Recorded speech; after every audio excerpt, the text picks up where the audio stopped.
I didn't notice the change all at once. That's the part people don't understand. They think a mother wakes up one day and suddenly feels replaced, unwanted, pushed aside. But that isn't how it happens. Change like this doesn't arrive loudly. It slips in quietly, settles into the corners of ordinary days, and waits for you to notice it on your own. By the time you do, it's already everywhere. Before Saad got married, our life followed a rhythm we never questioned. Not because it was perfect, but because it was familiar. We knew each other's habits the way people do when they've shared a home for years, without needing to explain anything. I woke up early. I always had. Even after Saad became an adult, my body didn't forget the years when someone depended on me. I made tea in the morning, sometimes coffee if Saad was in a hurry.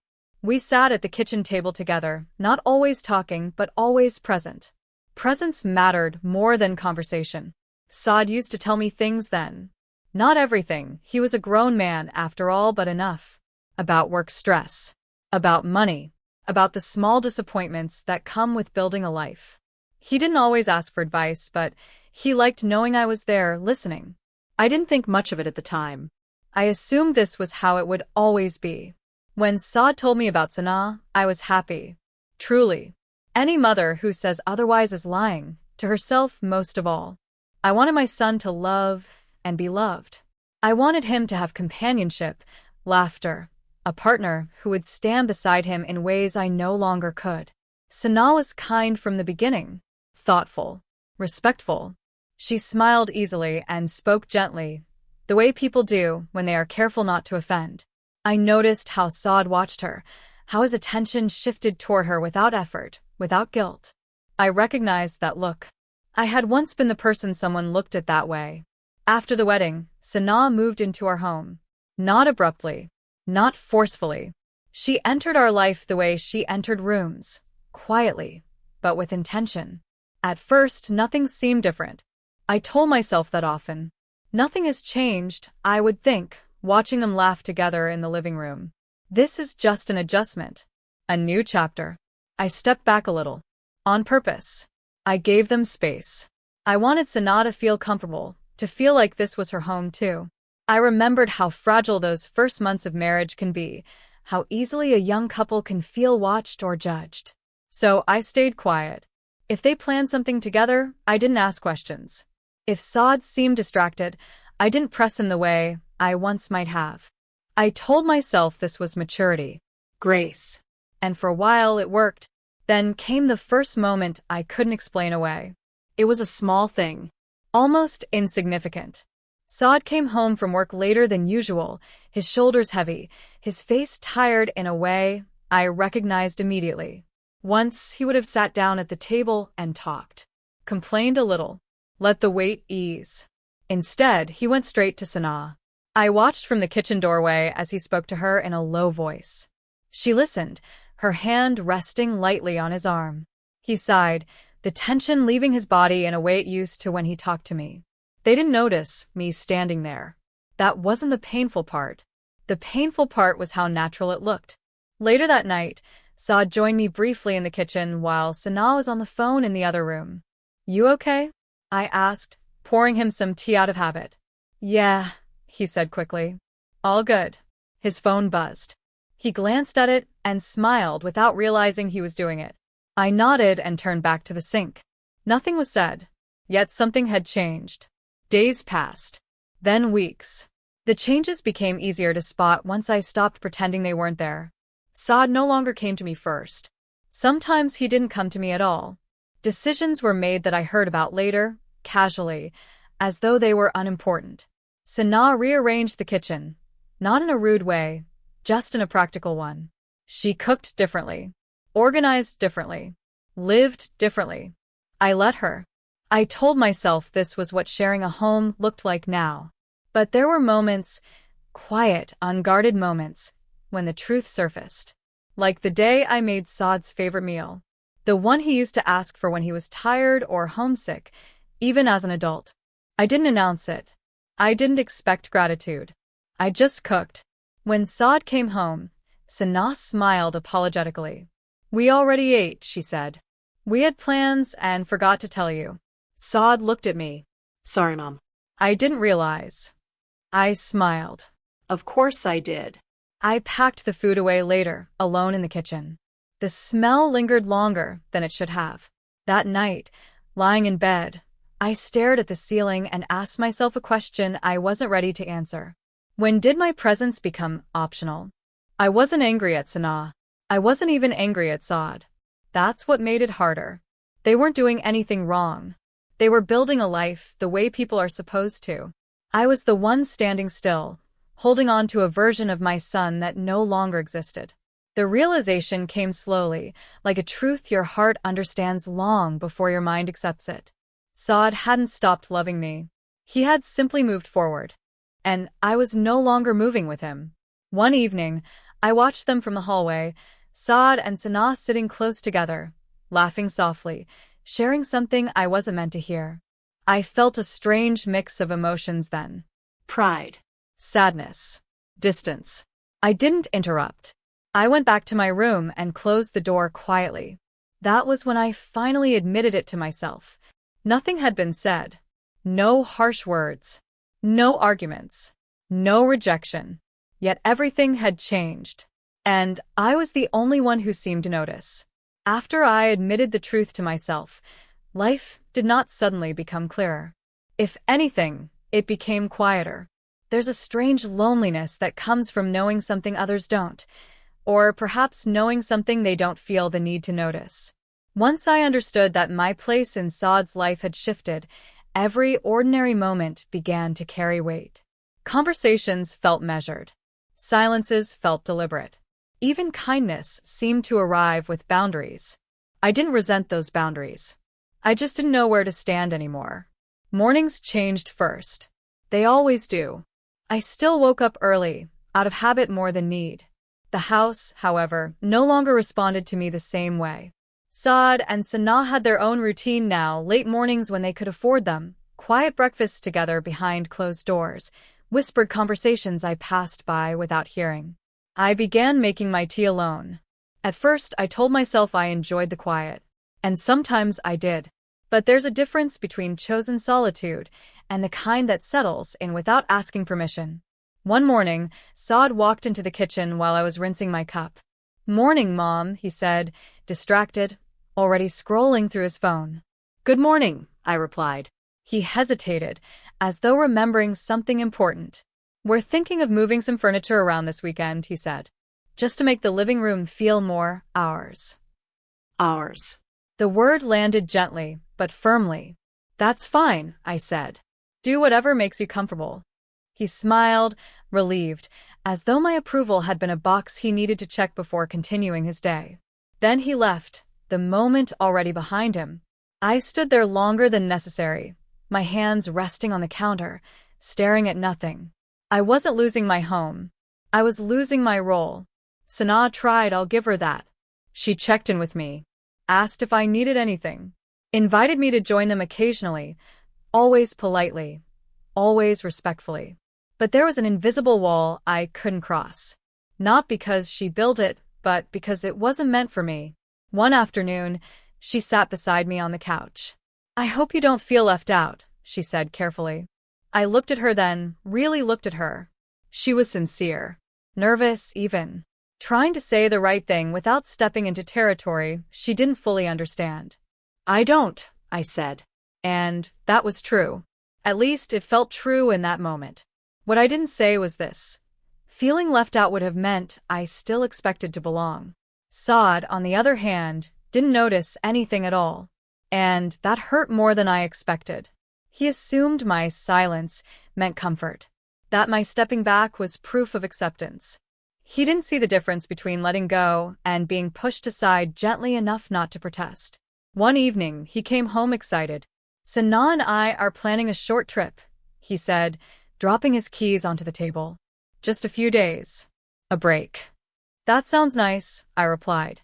"We'll be leaving Friday morning," he continued. "I just wanted to let you know." Let me know. Not ask. Not discuss. Inform. "I hope you enjoy it," I said. He smiled, hugged me quickly, and went to find Sanaa. Later that night, I sat alone in my room and tried to remember the last time Saad had needed my opinion before making a decision. The answer came too easily. It had been before his marriage. I started noticing how conversations shifted when I entered the room. Not dramatically. No one fell silent or acted uncomfortable. It was subtler than that. Topics changed. Laughter softened. There was a politeness that hadn't existed before. I had become someone to be considerate of, Not someone to be honest with. Once, I overheard Saad and Sana arguing quietly. Nothing serious, just the normal friction of two people learning each other. I stood still, instinctively listening, ready to step in the way I once would have. But I didn't. Not because I didn't care. Because I knew my presence would change the nature of the conversation. It would make it about respect, about appearances, about managing emotions instead of expressing them. So I walked away. That night, I realized something else had changed too. I was no longer needed to keep the peace. I was no longer part of the center. Weeks passed. I learned to occupy space differently. I planned my days around my own needs, not Saad's schedule. I stopped waiting for him to come to me. I stopped expecting him to notice when I felt distant. This wasn't bitterness. It was adaptation. But adaptation comes with grief. One Sunday, we sat together for dinner, just the three of us. Sana had cooked. The meal was good. The conversation light. At one point, Saad turned to her and said, "You always know exactly what I need." I don't think he meant anything by it. But I felt the words settle deep inside me, heavy and final. I smiled. I even agreed. Because he was right. She did. And I no longer did. After dinner, Sana cleared the table while Saad stepped outside to take a call. I offered to help, but she shook her head gently. "Please rest," she said. I sat down instead, watching her move through the kitchen with confidence, with ownership. I remembered a time when Saad used to watch me the same way. That night, when everyone was asleep, I cried quietly, not from heartbreak, but from release. From finally allowing myself to feel what I had been holding back. I wasn't angry. I was mourning. The next morning, I woke up with a strange sense of calm. Not peace. Calm is different. Calm is what comes after you accept that something has ended, even if no one else has acknowledged it. Saad joined me briefly for tea. "You seem quiet lately," he said casually. "I'm fine," I replied. And I was. Just not in the way he thought. As he left the room, I realized something important. He hadn't changed into someone unrecognizable. He had changed into someone who no longer needed me the same way. And maybe that was always the point. Still, the truth remained. Nothing had been said, no blame placed, no doors slammed. Yet everything had changed. And part of me wondered, if I stayed silent long enough, would I disappear completely? There was a time when Saad would pause before making even the smallest decision. He would stand in the doorway of my room, half inside, half out, as if unsure whether to interrupt my thoughts. "What do you think?" he would ask about anything, work, money, a conversation he wasn't sure how to handle. Sometimes he followed my advice. Sometimes he didn't. But the asking itself mattered. It told me I still had a place. I didn't notice when the asking stopped. I only noticed the silence it left behind. It began with small things, so small I almost felt foolish acknowledging them. Saad would mention something after it had already been decided. A plan finalized. A problem solved.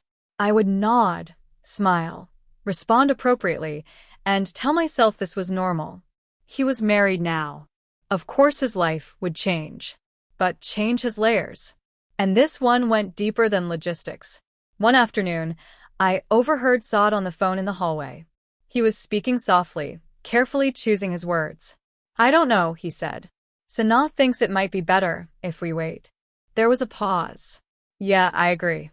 I recognized the tone immediately. It was the tone he used when he trusted someone's judgment completely. When he allowed himself to lean on another person's certainty. Once, that voice had been reserved for me. When he hung up, he didn't come to me. Didn't mention the conversation. Whatever decision had been made, it was complete, sealed without my presence. Later, when we were alone in the kitchen, I considered asking. The words formed naturally in my mind, the way they always had. What was that about? Are you okay? Do you want to talk? But I didn't say any of them. I didn't want to sound like I was prying. I didn't want to remind him of an old dynamic he had already moved past. So I stayed quiet. Silence had become my contribution. Sana noticed before Saad did. She was more observant, more aware of emotional shifts. One evening, as we folded laundry together, she glanced at me and said, "You don't give opinions much anymore." I smiled lightly. There isn't much to give opinions about. She hesitated. You know, you can always tell us what you think. Us. I nodded. Of course. But the truth was, I no longer knew where my opinions fit. They felt outdated, like advice written for a life that no longer existed. The next time Saad faced a real challenge, I expected, perhaps foolishly, that he would come to me. Instead, I heard about it days later. He came home late, tension in his shoulders, exhaustion in his voice. Sana met him at the door, concern written across her face. They talked for a long time in their room. The next morning, Saad casually mentioned, "Work's been stressful, but we're figuring it out." I didn't ask questions.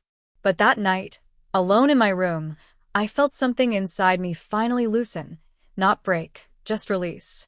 He doesn't need me like that anymore, I thought. And that realization came with a strange mix of pain and pride. I had done my job well. Perhaps too well. Days passed. Then weeks. I found myself becoming careful. Not with my actions, but with my words. I weighed everything before speaking. Would this sound like interference? Would this feel unnecessary? Would it be ignored? Often the answer was yes. So I spoke less. And in speaking less, I became easier to overlook. One Sunday afternoon, Sana invited a few friends over.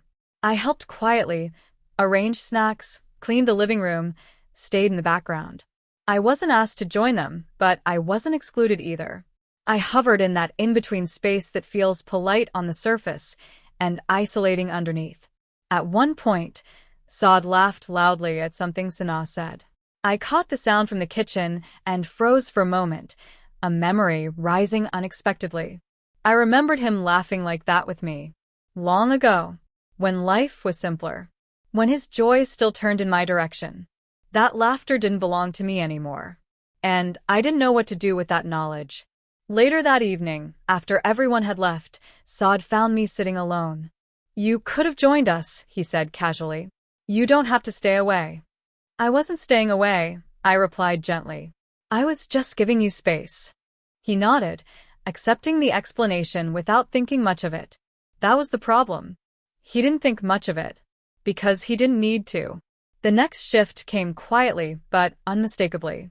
Saad stopped noticing when I was tired. Once he could tell by the way I moved, the way I spoke. He would ask if I was okay, insist I rest. Now, he assumed I was fine unless I said otherwise. And I never said otherwise. One evening, I felt unwell. Nothing serious, just exhaustion settling into my bones. I sat on the couch, waiting for him to notice. He didn't. Sana noticed instead. "Are you all right?" she asked softly. "Yes," I said automatically. And she believed me. That night, I realized something painful but important. If I didn't speak, no one would know. And if I did speak, I wasn't sure it would change anything. I began to understand how invisibility happens, not all at once, but through repeated moments of restraint. I wasn't ignored. I was simply no longer central. One morning, Saad left for work without saying goodbye. It wasn't intentional. He was distracted, running late. But when the door closed behind him, I felt the absence sharply. He called later, apologetic. "Sorry, Mom. Busy morning." "It's fine," I said. And it was. But something inside me had already shifted again. That day, I took a long walk alone. I thought about who I had been before motherhood. About the woman who existed before her life revolved around someone else's needs. I wondered when I had last asked myself what I wanted. The answer surprised me. I didn't know. When I returned home, Saad and Sana were sitting together, discussing plans. They paused briefly when they saw me, then continued. I didn't feel offended. I felt unnecessary. That night, lying in bed, I asked myself a question I had been avoiding. If my voice no longer shaped his life, who was I now? The answer didn't come immediately. But one truth stood clear. Nothing had been said, and Owen had pushed me away, and words had been taken back. Yet my voice, once essential, had slowly faded into the background. And I didn't know whether to reclaim either, let it go completely. There is a kind of kindness that feels like a door half closed. It doesn't shut you out completely. It doesn't slam or make noise. It simply changes how far you're allowed to step inside. I didn't notice when that kind of kindness became the norm in my home. I only noticed the way it made me hesitate before speaking, the way it asked me, without words, to stay careful. Careful not to intrude. Careful not to overstep. Careful not to assume. Saad and Sana were always respectful. That was never the issue. If anything, they were too respectful. Conversations softened when I entered the room. Laughter lowered its volume. Opinions were filtered before being shared. Once, Saad would speak freely around me. Now, he chose his words the way people do at work, measured, neutral, safe. I told myself this was adulthood. But adulthood shouldn't feel like distance. One afternoon, Sana asked me what I wanted for dinner. What are you making? I asked. She smiled politely. We haven't decided yet. Whatever you prefer. It was a simple question. A kind one. But I froze. Once, I would have answered without thinking. I would have named something familiar, something comforting, knowing Saad would eat it happily because I had made it. Now, the question felt heavier. Whatever I chose would affect their evening, their plans, their routine. I'll eat whatever you make, I said instead. She nodded, relieved. Later, as I watched her cook, I realized something painful. I had stopped expressing preferences in my own home. Not because I wasn't allowed to, but because it felt easier not to. The house itself began to feel different. Furniture moved. New decorations appeared. Small changes, practical and tasteful. Sana had a good eye. She made the space feel modern, lighter. Less like the home I had built over years. More like a place designed for a future that didn't include me at its center. I didn't object. I didn't comment. I smiled and said things like, "It looks nice, and you've done a great job." And I meant it. But meaning something doesn't erase what you lose. One evening, we sat together watching television. Saad sat beside Sana, their shoulders touching. I sat a little apart, not intentionally, just naturally. The space had formed on its own. At one point, Saad reached for the remote and changed the channel without asking. He didn't used to do that. He used to glance at me first. Even if he knew what I preferred, he would check. It was a small gesture, but it had meant something. Now, he assumed. I didn't protest. The show continued. Later that night, I thought about how assumptions can feel like familiarity, or like dismissal, depending on where you stand. I began noticing how often Sana thanked me. For small things. For things I had always done without acknowledgement before. Thank you for cleaning up. Thank you for understanding. Thank you for being so patient. Each thank you was sincere. And each one reminded me that what used to be natural had become optional. I was no longer expected to carry the emotional weight of the household. I was appreciated for it instead. There is a difference. One afternoon, Saad came home early. He found me folding clothes in the living room. "You don't have to do that," he said gently. "Sana and I can handle it." "I know," I replied. "I don't mind." He hesitated, as though unsure how to respond. Then he smiled and said, "Still, you should rest more." Rest. The word felt like a dismissal disguised as concern. "I'm fine," I said. And I was. But not in the way he assumed. As weeks passed, I felt myself becoming smaller, not physically, but emotionally. I learned when to speak, and when silence was easier. I learned how to excuse myself gracefully, how to occupy less space without anyone asking me to. This wasn't sacrifice. This was adaptation. but adaptation has a cost. One evening, there was a misunderstanding between Saad and Sanaa. Nothing dramatic, just tension lingering in the air. I could feel it the moment I walked into the room. Once, I would have stepped in instinctively. I would have said something gentle, something grounding. I had always been good at that, bridging gaps, easing discomfort. This time, I stayed quiet. I watched them navigate it alone. And they did. They always did now. That was when I realized something else had shifted. They didn't need a mediator anymore. They didn't need me. That night, Sanaa knocked softly on my door. "Are you okay?" she asked. "Yes," I said. She lingered. "If there's ever anything you want to talk about." Her voice trailed off. I nodded. "Thank you." She left. I closed the door and sat on the bed, staring at the wall. They cared. But care without closeness feels hollow. The next day, Saad asked me if I needed anything from the store. "No," I said. He nodded, satisfied. Once, he would have brought something anyway, something small, something thoughtful, just because it reminded him of me. Now, he took my words at face value. I wondered when he had stopped reading between the lines. Or maybe I had stopped leaving anything there to read. One Sunday, we had guests over, friends of Sanaa's. I stayed mostly in the background, joining briefly, excusing myself politely. I could feel the admiration in their voices when they spoke to me.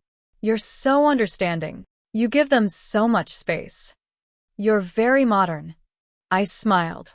But inside, something tightened. Understanding had become my defining trait. Not warmth, not closeness, not influence. Just understanding.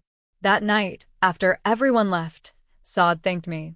"For being so supportive," he said. "You've made things very easy for us." Easy. I nodded, my smile practiced. "I'm glad," I said. But later, alone, I wondered when love had turned into convenience. I wasn't bitter. I wasn't resentful. I was tired. Tired of being careful, tired of shrinking, tired of pretending this transition didn't hurt. And yet I said nothing. Because what would I say? That I missed being needed, that politeness felt colder than honesty, that respect without intimacy felt like loss? No one had done anything wrong. That was the hardest part. So I stayed silent. And in that silence, I felt myself moving further away, not from them, but from the version of myself that had once belonged so naturally in Saad's life. Nothing was said. No lines were crossed. No arguments began. No relationships broke. Yet everything had changed. And for the first time, I wondered how long a person could remain quiet before silence became permanent. Silence does not arrive empty. It comes filled with unspoken words, unfinished thoughts, and emotions that no longer know where to go. At first, silence felt like relief to me. A pause. A way to avoid mistakes. But over time, it began to shape me, molding my days, my reactions, my sense of self. I learned its shape slowly. It curved around conversations I chose not to enter. IT settled into moments where my opinion might have mattered once. IT filled the space where my voice used to live. I didn't stop speaking altogether. I still answered questions. I still smiled. I still participated when invited. But I stopped offering myself freely. I stopped reaching forward. Silence became a way to protect my dignity, and also the place where my loneliness grew. One morning, I realized I had begun rehearsing conversations in my head that never happened. I would imagine Saad asking me what I thought. I would imagine myself answering honestly, without caution, without restraint. Then the moment would pass, and the words would remain trapped inside me, unused. I became very good at listening. I listened to Saad and Sanaa talk about their plans, their worries, their small joys. I listened without interrupting, without inserting myself. I nodded at the right moments. I offered encouragement without direction. They appreciated that. They told me so. "You're so calm," Sanaa said once. "You never interfere," Saad added another time. I smiled at both of them. They didn't realize that calmness was something I had trained myself into. That non-interference had been learned through restraint, not instinct. Once, silence had been a choice. Now it was a habit. I began spending more time alone, not because I was avoiding them, but because solitude required less effort. In my room, I didn't have to measure my words. I didn't have to decide whether my presence was welcome. I could simply exist. I developed small routines that belonged only to me. A walk in the late afternoon. Tea at the same quiet hour. Sitting by the window as the day softened into evening. These moments were peaceful. But peace, I learned, can still ache. One afternoon, Saad knocked on my door. "Do you have a minute?" he asked. My heart lifted instinctively, an old reflex I thought I had lost.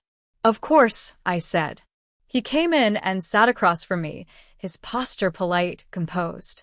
"We're thinking of making some changes," he said. "Long-term plans." I waited. He continued, explaining calmly, thoughtfully. He wasn't asking for advice. He was explaining out of courtesy. I listened. When he finished, he asked, "Does that sound okay to you?" Okay. The word echoed in my mind. Once he would have asked what I thought. Now he asked for approval, an entirely different thing. "It's your life," I said. "You should do what feels right." He smiled, relieved. "Thank you for understanding," he said. Understanding again. After he left, I sat quietly for a long time. I wasn't upset about the plans themselves. I was upset about how easily my role had been reduced to agreement. I had become someone who said yes. Silence isn't only about what you don't say. It's about what people stop expecting you to say. As weeks passed, I noticed how rarely anyone asked me questions anymore. Not out of neglect, but because I had taught them I wouldn't offer much in return. Silence invites assumptions. They assumed I was content. They assumed I preferred distance. They assumed I didn't need more. And, because I didn't correct them, those assumptions hardened into truth. One evening, I found myself standing in the kitchen, holding an old photo album. I hadn't opened it in years. Inside were pictures of Saad as a child, laughing, clinging to me, looking at me as though I were the center of his world. I traced his younger face with my finger and felt a quiet grief rise in my chest. Not because that version of him was gone, but because that version of me was. I remembered how loudly I used to speak back then, how confidently. I never worried about whether my presence was welcome. I never thought twice before stepping in, before offering comfort, before taking up space. Motherhood had made me bold. Now I felt like I was slowly unlearning that boldness. Sana came into the kitchen and found me with the album. "Oh," she said softly. "Those are beautiful." "They're old," I replied. She smiled. "You must miss those days." I looked at her and hesitated. Did I miss those days? Yes. But not in the way she meant. "I miss being necessary," I said before I could stop myself. The words hung between us. Sana didn't respond immediately. She looked thoughtful, perhaps unsure how to reply. "You're still very important," she said finally. Important, not needed. I nodded, closing the album. That night, I thought about the difference. Importance can be admired from a distance. Need creates closeness. Silence had cost me that closeness.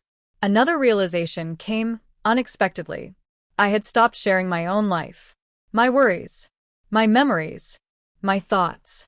When something good happened to me, a pleasant conversation, a small success, I didn't think to tell anyone. When something hurt, I kept it inside. Not because I wasn't allowed to speak.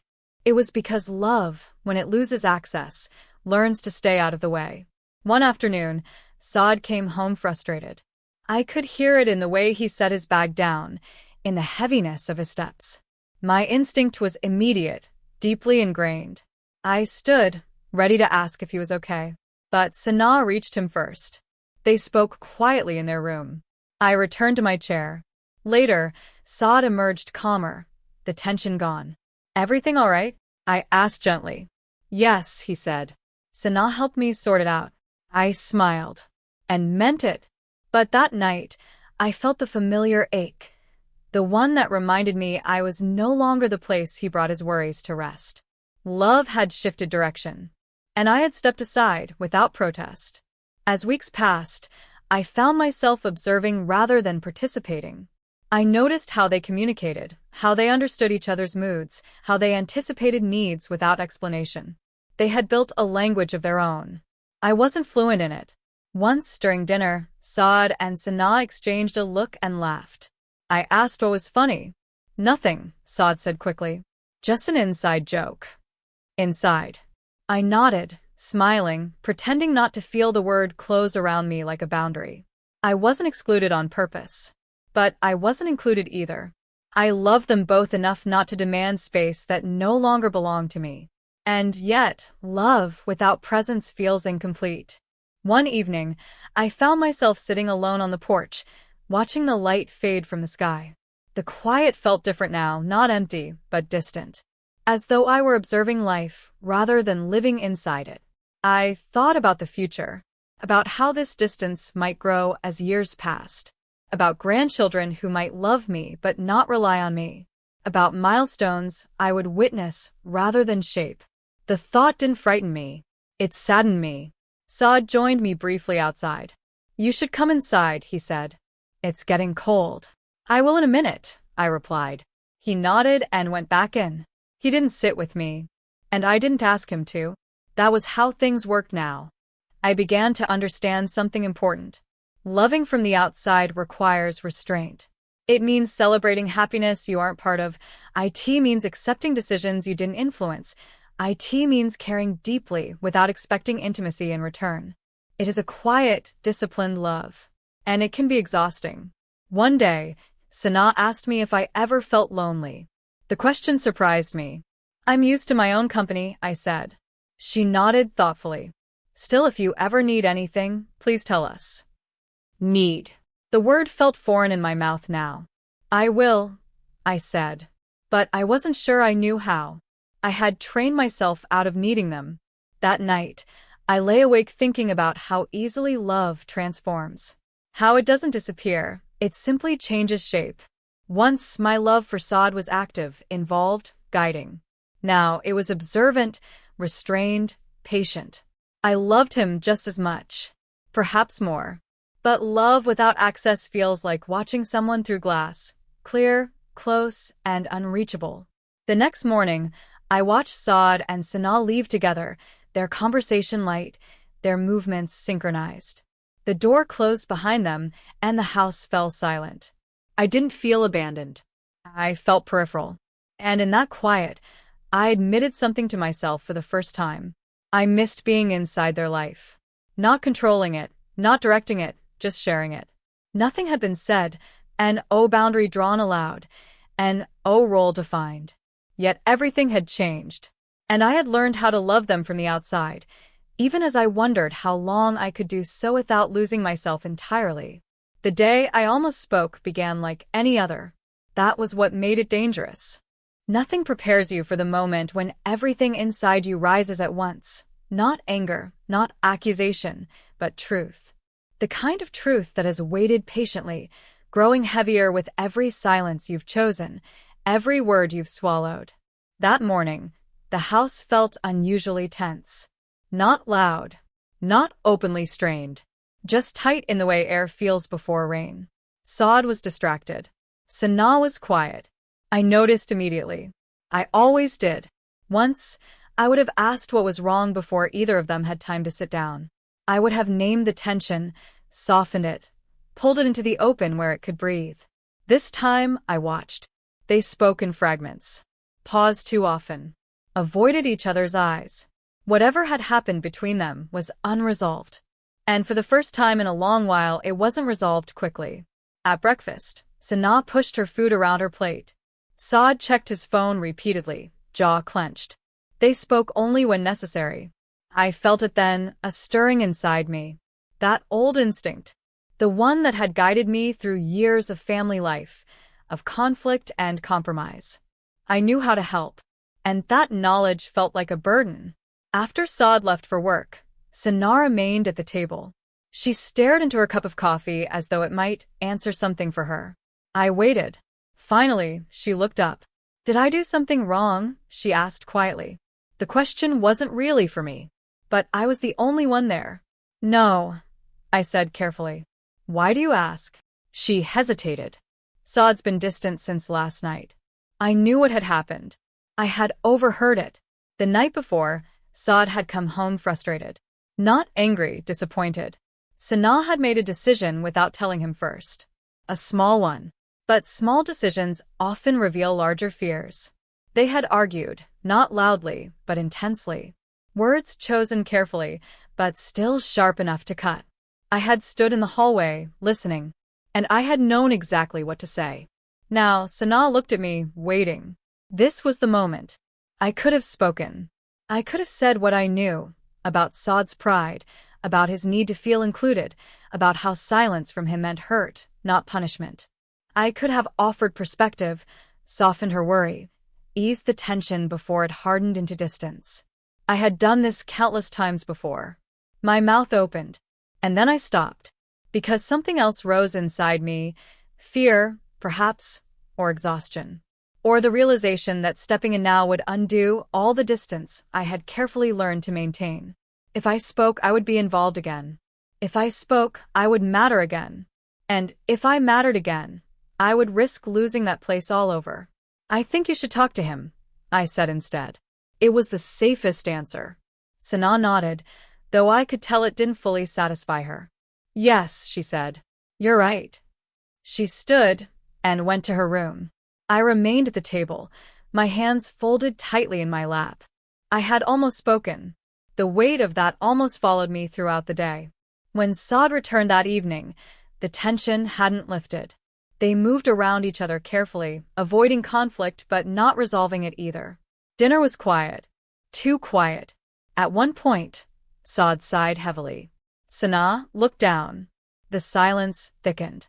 I felt it again, that pull, that certainty that I could help. I cleared my throat. Both of them looked at me. Time slowed. I saw it all at once. The years of being needed, the slow fading, the politeness, the careful distance. I saw how easily one sentence could place me back at the center. And I saw the cost of that. If I spoke now, would it be because they needed me, or because I needed to be needed? The difference mattered. I'm going to step outside for some air, I said. I stood before either of them could respond.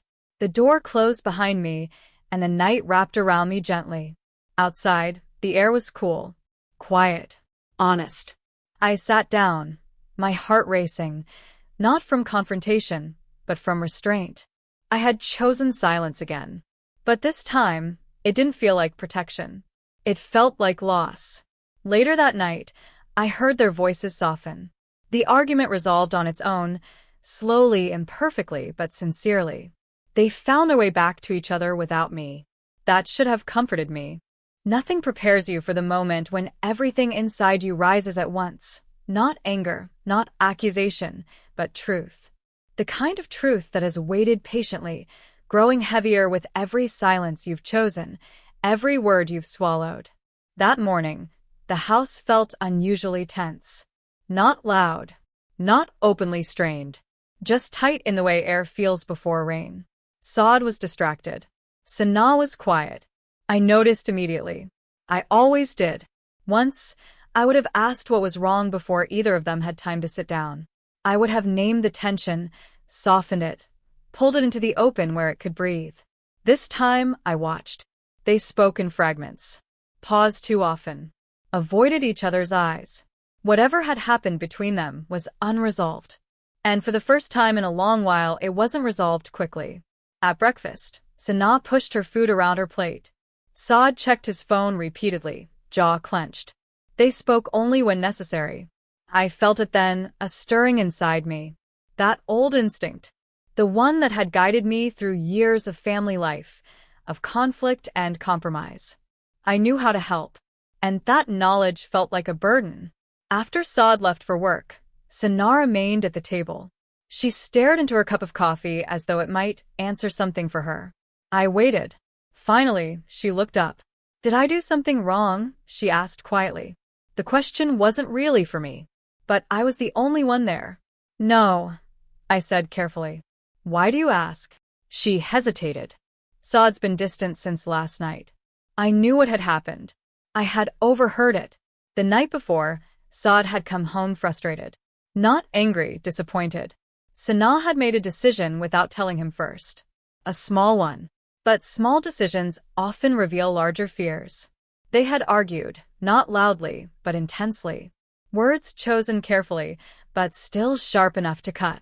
I had stood in the hallway, listening, and I had known exactly what to say. Now, Sanaa looked at me, waiting. This was the moment. I could have spoken.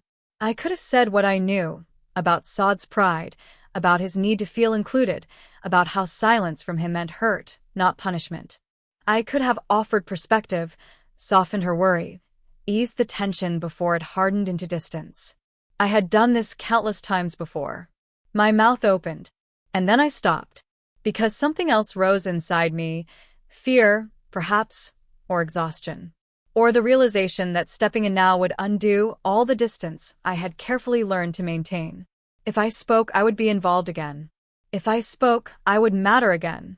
And if I mattered again, I would risk losing that place all over. I think you should talk to him, I said instead. It was the safest answer. Sanaa nodded, though I could tell it didn't fully satisfy her. Yes, she said. You're right. She stood and went to her room. I remained at the table, my hands folded tightly in my lap. I had almost spoken. The weight of that almost followed me throughout the day. When Saad returned that evening, the tension hadn't lifted. They moved around each other carefully, avoiding conflict but not resolving it either. Dinner was quiet. Too quiet. At one point, Saad sighed heavily. Sanaa looked down. The silence thickened. I felt it again, that pull, that certainty that I could help. I cleared my throat. Both of them looked at me. Time slowed. I saw it all at once. The years of being needed, the slow fading, the politeness, the careful distance. I saw how easily one sentence could place me back at the center. And I saw the cost of that. If I spoke now, would it be because they needed me, or because I needed to be needed? The difference mattered. I'm going to step outside for some air, I said. I stood before either of them could respond. The door closed behind me, and the night wrapped around me gently. Outside, the air was cool, quiet, honest. I sat down, my heart racing, not from confrontation, but from restraint. I had chosen silence again. But this time, it didn't feel like protection. It felt like loss. Later that night, I heard their voices soften. The argument resolved on its own, slowly and perfectly, but sincerely. They found their way back to each other without me. That should have comforted me. Instead, it hollowed something out. Because what I had always believed to be my role, what had defined me, had proven unnecessary. They didn't need my wisdom. They didn't need my mediation. They didn't need me. The next day, Saad thanked me. For giving us space, he said. It really helped. Helped. The word struck harder than any criticism could have. I nodded. I'm glad. And I was. But I was also grieving. Because the truth was this. The day I almost spoke wasn't about them. It was about me. It was the day I realized that staying silent was no longer just about respect or restraint. It was about fear. Fear of becoming irrelevant. Fear of stepping in and being pushed out again. Fear of hoping for a closeness that no longer existed. Silence had become easier than vulnerability. That evening, I sat alone in my room, thinking about all the things I hadn't said, not just that day, but over months. Opinions withheld. Feelings buried. Needs ignored. I wondered who I might have been if I had spoken sooner. And who I was becoming by not speaking at all. I wasn't angry with Saad. I wasn't resentful toward Sanaa. I was angry at myself for believing that love required disappearance. For believing that dignity meant erasing my voice. For choosing silence so often that it had begun to feel like identity. Nothing had been said. Not that day, not ever. Yet everything had changed. And as I lay awake, listening to the quiet of a house that no longer revolved around me, I understood something painful and necessary. The hardest part of almost speaking is knowing that one day you might forget what you wanted to say at all. People began to admire me. I noticed it in the way their voices softened when they spoke to me, in the approving nods, the casual compliments offered without knowing what they cost. "You're so strong," someone said once. "You handle things so gracefully," said another. "You're lucky. You don't seem affected at all." I smiled every time, because that was what strong women do. They smile. Strength became the language people used to describe my silence. It was easier for them to believe I was composed than to imagine I was lonely. Easier to admire than to ask. And I let them. I had learned by then that explaining yourself invites questions you may not be ready to answer. At home, Saad and Sana relied on that strength. They trusted it. It made their lives smoother. They didn't worry about me because I never gave them a reason to. "You're always okay," Saad said once, half joking, half assured. I nodded. He didn't mean it as dismissal. He meant it as comfort. Knowing I was okay allowed him to move forward freely, without guilt. I wondered if he would still move so easily if he knew the truth. Probably. But he didn't know. And I didn't tell him. I became very good at performing wellness. I moved through my days efficiently, calmly, predictably. I answered questions clearly. I laughed at the right moments. I gave advice when asked, rarely now, but always carefully. I did not burden anyone with my inner life. That, too, was considered strength. One afternoon, a neighbor stopped by. She had known me for years, had seen Saad grow up, had watched our life from the outside. "You've adjusted so well," she said. "Some mothers struggle a lot after their sons marry." I nodded politely. She meant well. But her words lingered long after she left. Adjusted. As though this was something that had happened to me, and I had simply responded correctly. As though adjustment did not include grief. That evening, I stood in the kitchen alone, staring at the sink, wondering when strength had become something I wore instead of something I felt. I wasn't pretending, but I wasn't whole either. The loneliness didn't arrive dramatically. It crept in during ordinary moments, moments that once would have been shared without thought. Like when I heard good news and didn't know who to tell. Or when I felt unwell and chose rest over asking for care.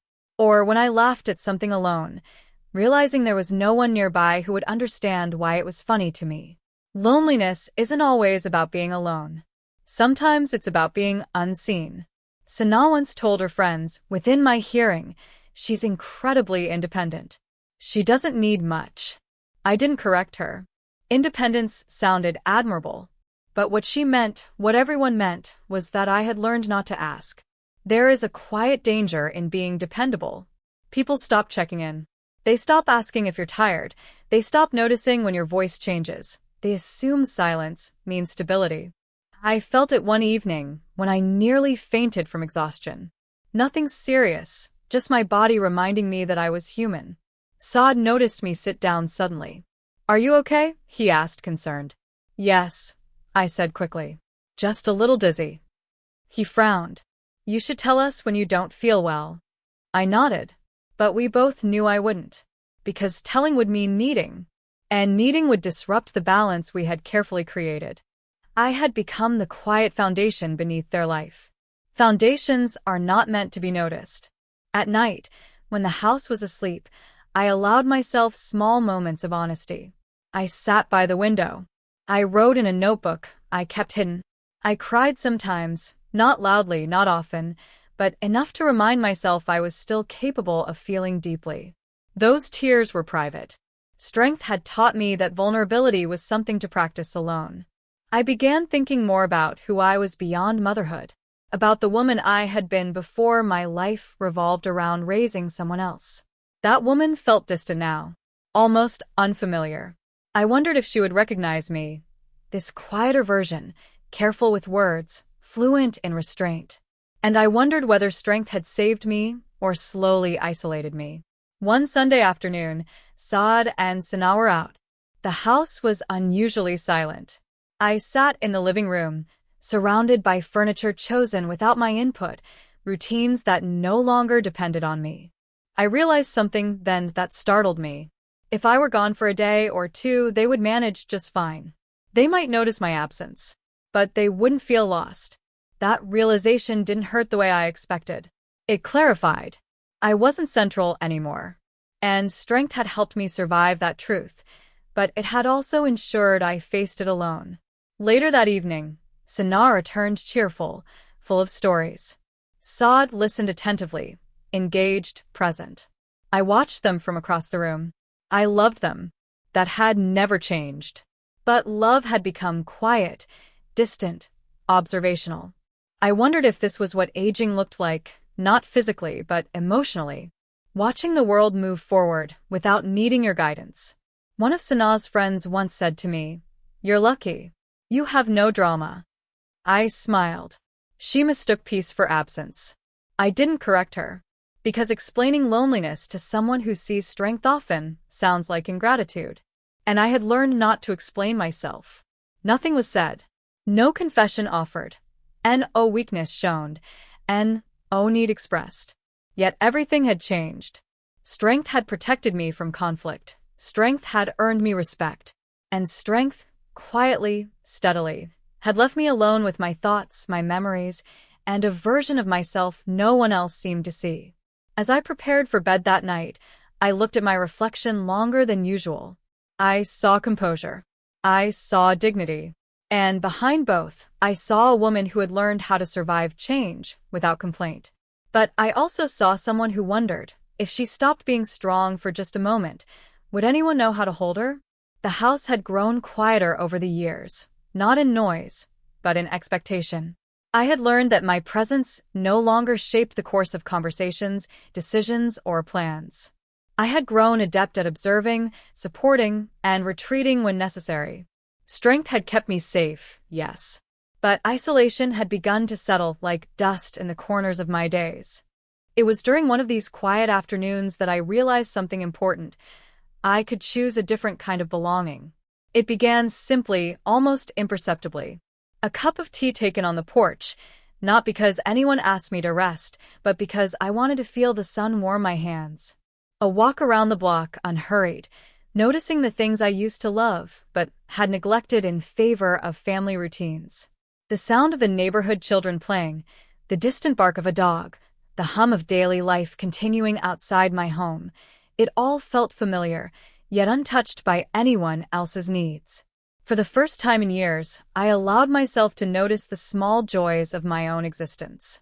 And I didn't feel guilty. I realized that for so long my identity had been tied to being needed.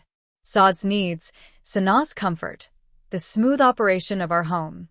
I had been indispensable, but only in ways that no longer existed. That role had ended. It was over. And now, I had a chance to discover who I was when no one required me to hold the house together or guide the family through small crises. I began by reclaiming small pieces of my day. I read books that I had once set aside for sleep-deprived nights, revisited recipes I had stopped cooking for myself, and allowed myself to sing quietly in the kitchen without fear of ridicule or disinterest. These moments felt radical, as though I were stepping into a life I had forgotten I could live. Sana noticed the shift first. One morning, she found me tending the garden not out of duty but because I wanted to. She paused at the doorway, smiling softly. "You look happy," she said. I turned toward her, realizing how long it had been since anyone commented on my joy. Not just the polite admiration, not the recognition of strength, but something more honest. I said simply. Her smile lingered. She understood, in her quiet way, that I had found a rhythm that belonged to me, independent of them. Saad, too, noticed eventually. One evening, he paused beside me as I arranged flowers in the living room. He didn't comment. He didn't ask questions. But I could see it in his eyes, a recognition that I was still present, still central, but in a different way. I no longer existed as the mediator, the guide, the silent supporter. I existed as myself. It was a subtle shift, but profound. In those weeks, I began to explore more than the boundaries of the house. I reconnected with friends I had drifted away from, people who had known me before marriage, before motherhood, before my identity had been defined by who needed me. We met for coffee, shared stories, laughed at things that had nothing to do with Saad or Sana, and I felt a lightness I had not known in years. The world beyond the walls of my home reminded me that life could be measured by personal fulfillment, not just familial obligation. Yet, the house remained central. My love for Saad and Sana had not waned. I continued to cook, to organize, to be present, but now with intention, not expectation. I found joy in our interactions, but I did not let their schedules dictate my emotions. I began to experience a different kind of belonging, one rooted not in necessity, but in choice. One evening, as we gathered for a quiet dinner, I noticed something remarkable. Saad paused mid-sentence to include me in a story, asking my opinion on a trivial matter. For the first time in years, I felt invited not as a caretaker or an observer, but as a participant. I responded, fully engaged, and they listened, not out of obligation, but with genuine interest. It was a small moment, almost imperceptible, yet it marked a turning point. I realized then that belonging could exist in multiple forms. I didn't need to be needed to belong. I could participate in life while retaining my autonomy. I could love deeply without sacrificing my sense of self. And perhaps most importantly, I could do all of this without fear of judgment or loss. This newfound belonging extended into the quieter corners of my days as well. I took to writing letters I would never send, reflecting on memories, hopes, and even regrets. I cataloged lessons learned from years of motherhood, marriage, and observation. These letters were my dialogue with myself, unfiltered, raw, and intimate. In writing, I discovered clarity. In reflection, I found peace. Even mundane routines became opportunities for presence, without intrusion. I poured my morning tea with care, noticing the warmth of the cup, the aroma of the leaves, and the soft sunlight on the kitchen counter. I tended the garden with attentiveness, savoring the colors, textures, and life that flourished under my hands. I began noticing small acts of kindness from Saad and Sanaa not as obligations I had performed for them, but as gestures exchanged between equals, mutual, respectful, and meaningful. The more I practiced this independence, the more I observed a subtle transformation in them. Saad's gestures of thoughtfulness became intentional rather than habitual. Sanaa's warmth toward me deepened, no longer just politeness, but acknowledgement of my presence as an individual with her own inner world. Their respect for me, long rooted in decorum, began to feel genuine, conscious, and reciprocal.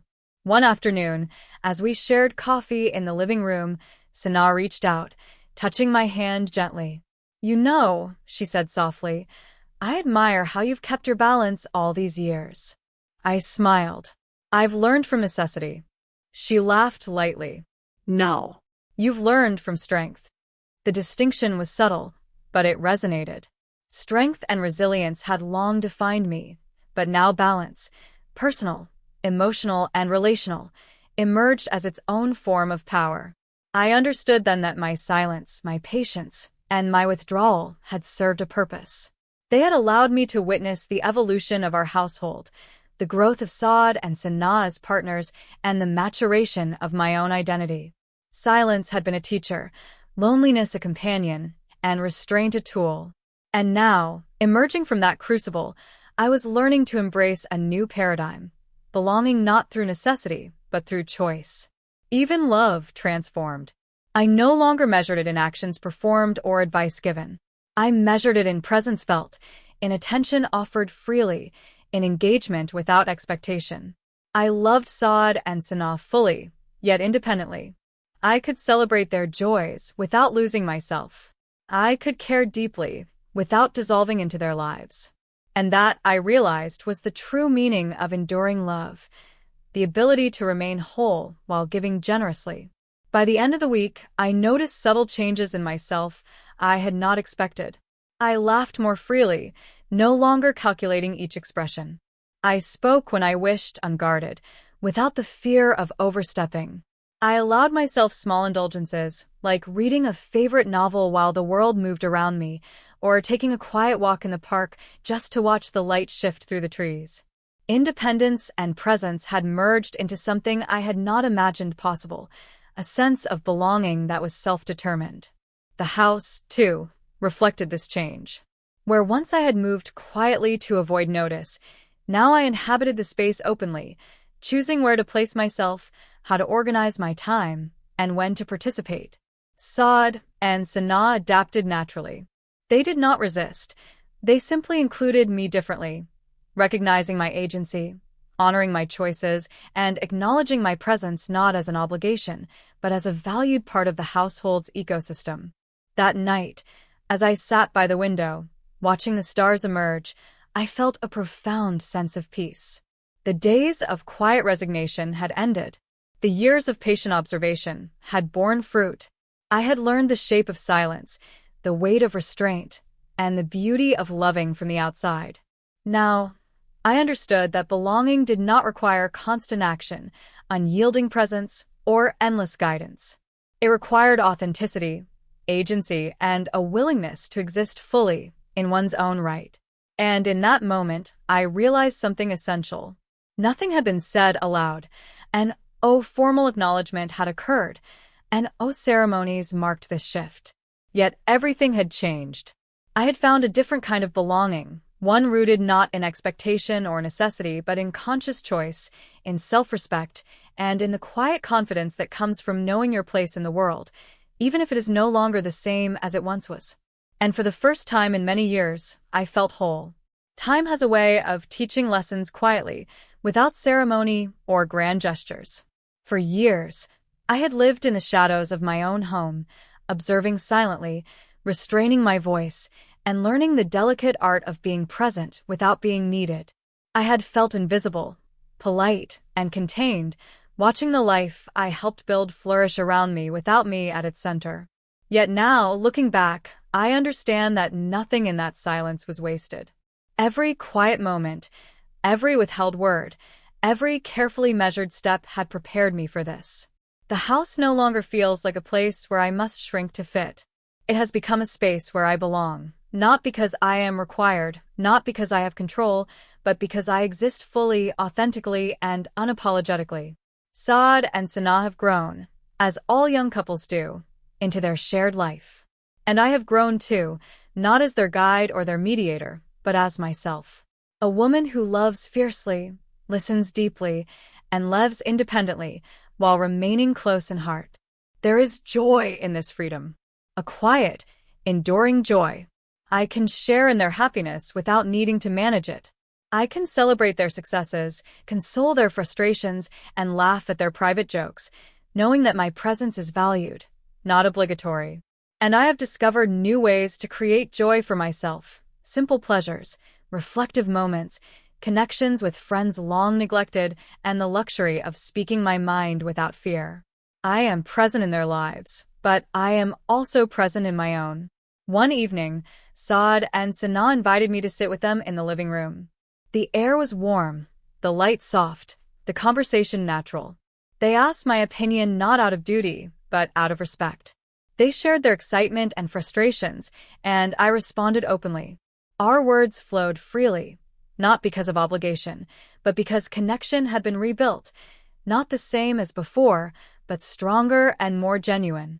We had found a rhythm that belonged to all of us, where love did not demand invisibility, and respect did not require silence.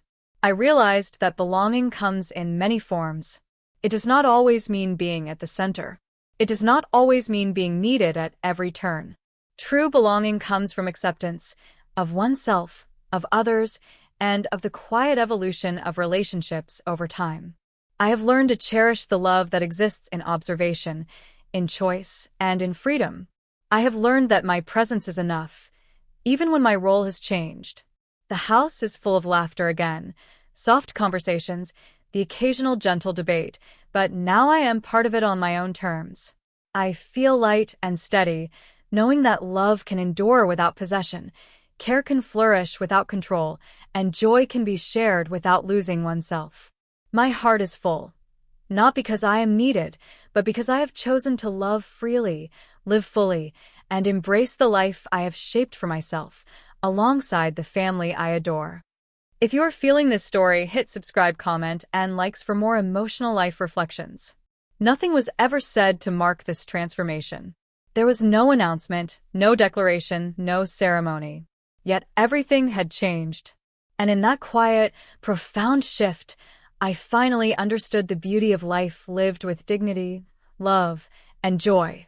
A life where silence, patience, and strength had brought me to a place of peace, connection, and happiness I had never known I could have. If you are feeling this story, hit subscribe, comment, and likes for more emotional life reflections.